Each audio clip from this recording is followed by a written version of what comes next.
اعوذ باللہ من الشیطان الرجیم بسم اللہ الرحمن الرحیم اللہم اعنی فیہ علی صیامہ وقیامہ وجنبنی فیہ من حفواتہ وآثامہ وارزقنی فیہ ذکرک بدوامہ بتوفیقک یا ہادی المضلین۔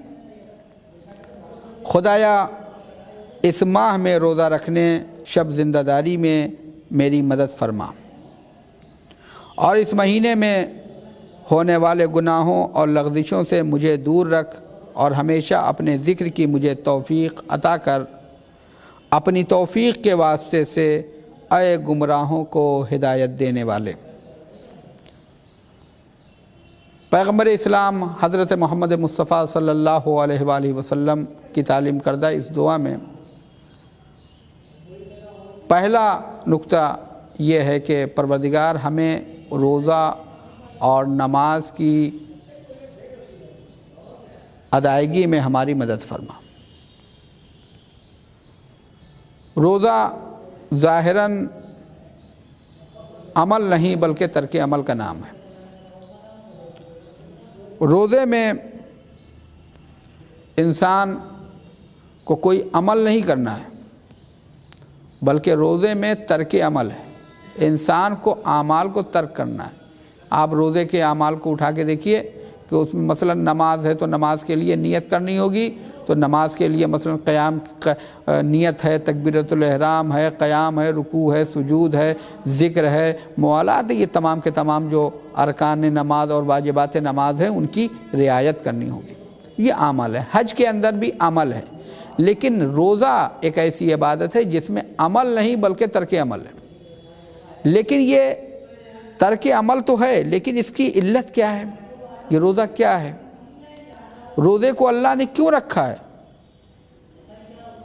اگر انسان روزے کی اہمیت کو سمجھے کہ روزے کو کیوں رکھا ہے، قرآن کریم نے فرمایا کتب علیکم الصیام کما کتب علی الذین من قبلکم لعلکم تتقون۔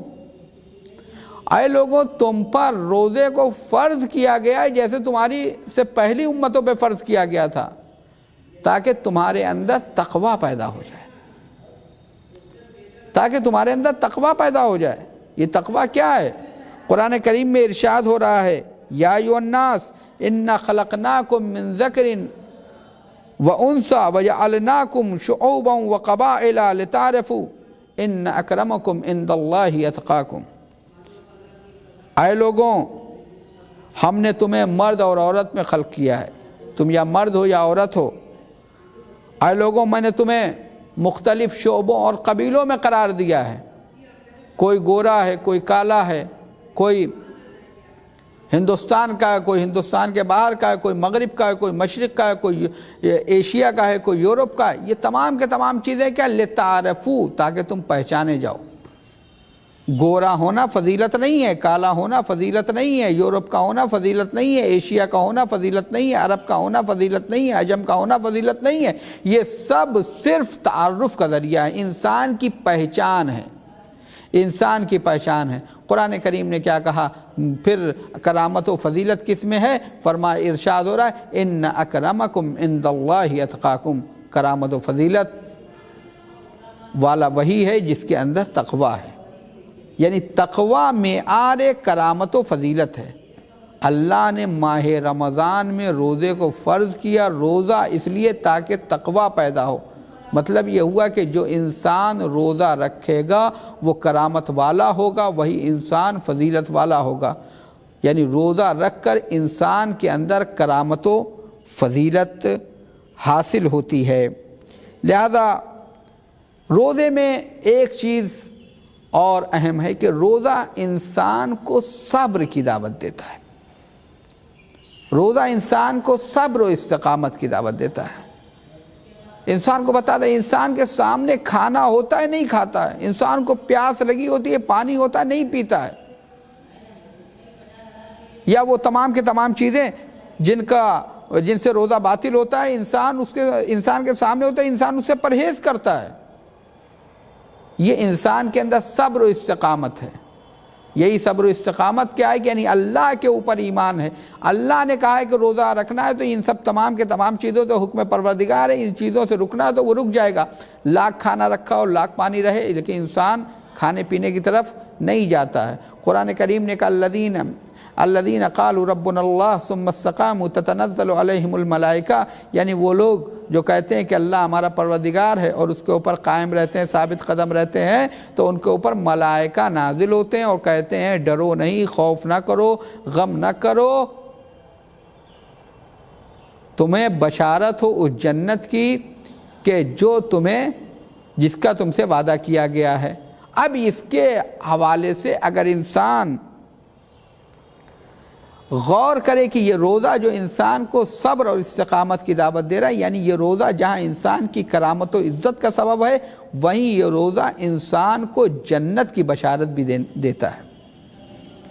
یہ روزہ انسان کو خداوند عالم نے فرمایا کہ الصوم، حدیث قدسی میں الصوم لی، روزہ میرے لیے اور میں اس کی جزا دوں گا. روزہ اخلاص کا مظہر ہے. جتنی بھی عبادتیں ہیں اس میں انسان ممکن ہے ریاکاری کرے. اگر انسان کوئی ریاکاری کرے گا تو اس کی عبادت ختم ہو جائے گی، لیکن اس میں ریاکاری کے شبہات زیادہ ہیں، امکانات زیادہ ہیں. لیکن روزہ چونکہ ایک طویل عبادت ہے، اذان صبح سے اذان مغرب تک کی، تو انسان اس وقت یعنی اس کو ایک طویل عرصے تک جو ہے، ایک طویل مدت تک اس کو ان 8 یا 9 چیزوں سے رکنا پڑے گا جن سے روزہ باطل ہو جاتا ہے. تو لہذا یہ اخلاص کی دعوت بھی دیتا ہے روزہ. انسان کو یہ روزہ عزت بھی عطا کرتا ہے، یہ روزہ انسان کو جنت بھی عطا کرتا ہے، اور یہی روزہ انسان کو کرامت اور انسان کو اخلاص اور صبر کی دعوت بھی دیتا ہے. اور اسی کے ساتھ ساتھ کہ پروردگار اس مہینے میں ہمیں لغزشوں سے اور جو اس مہینے میں اگر کوئی برائیاں ہوں تو اس سے محفوظ رکھ، کیونکہ انسان شیطانی وسوسے ہوتے ہیں. انسان جتنا اپنے نفس کے اوپر کنٹرول کر لے گا وہی انسان کامیاب ہوگا.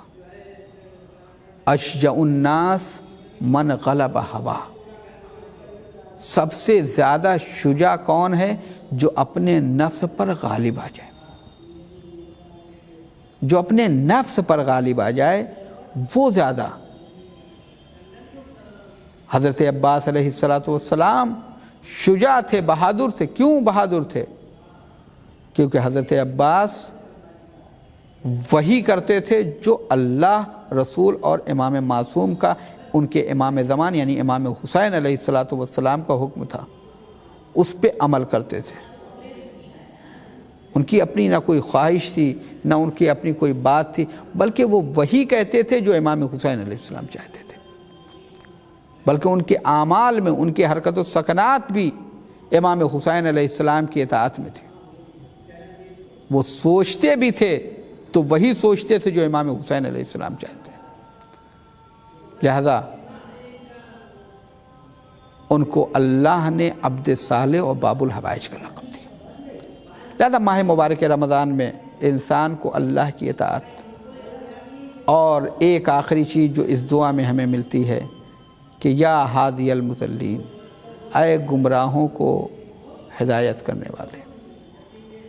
دیکھیں جس طرح سے اللہ نے خلقت کو اپنے ہاتھ میں رکھا، جس طرح سے اللہ نے دولت اور مال و دولت کو، رزق کو اپنے ہاتھ میں رکھا، جس طرح سے اللہ نے عزت و کرامت کو اپنے ہاتھ میں رکھا، اسی طریقے سے اللہ نے ہدایت بھی اپنے ہاتھ میں رکھا کہ اگر انسان چاہتا ہے کہ ہدایت یافتہ ہو جائے تو اسے اللہ سے لو لگانی ہوگی، اللہ سے دعا کرنی ہوگی، پروردگار تو ہماری ہدایت کے اسباب فراہم کر دیں.